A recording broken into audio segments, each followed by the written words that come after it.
एक बार महाराज जनक जी शैया में सोए हुए थे, तो उन्होंने स्वप्न में देखा कि वो बहुत गरीब हो गए, भूख के मारे व्याकुल हो गए।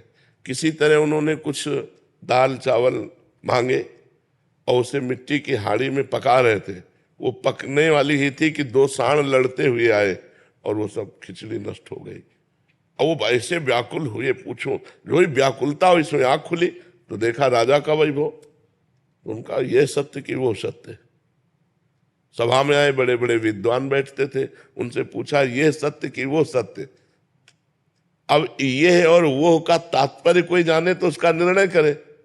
उनका भाव था ये सत्य जो देख रहा हूं या जो स्वप्न में देखा वो सत्य। अब बड़े बड़े विद्वान इसका उत्तर नहीं दे पाए। तो महामुनि अष्टावक्र मुनि जी अभी नवीन अवस्था थी, अपने पिता को मुक्त कराने के लिए राजा के जनक जी के दरबार में आए। सबने हंसी की। तो पहले ही उन्होंने कहा कि हमने तो सुना था जनक का दरबार ज्ञानियों का दरबार है, यहाँ तो हमको सब चमड़े की पहचान और मांस की पहचान करने वाले दिखाई दे रहे हैं। तो उन्होंने कहा कि ऐसा आप कैसे कह सकते हैं? विद्वानों ने कहा। तो बोले हंसे क्यों आप लोग? तो बोले आप 8 जगह से टेढ़े। तो बोले हाँ, हमारे स्वरूप को देखा क्या? हमारे शरीर को देखा तो शरीर में क्या है? चाम हड्डी मांस। तो यही चीज देखने वाले आप लोग हो। आप लोग ज्ञानी तो हो नहीं, क्योंकि ज्ञानी स्वरूप देखता है, शरीर नहीं।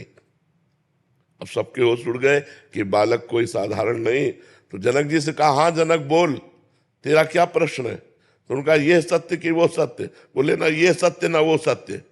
जब तू जागृत में था अपने को राजा देख रहा था, थोड़ी देर में स्वप्न में गया तो भिखारी देखा, सब कुछ दुखमय लगा। लेकिन जब जगा तो फिर राजा देखा, तो जो कुछ ही क्षण में असत हो जाता है वो सत्य कैसे हो सकता है? तो ये सत्य न हो सकता। अष्टावक्र गीता का उपदेश करके जनक जी को परम बोध प्रदान किया महामुनि अष्टावक्र जी ने।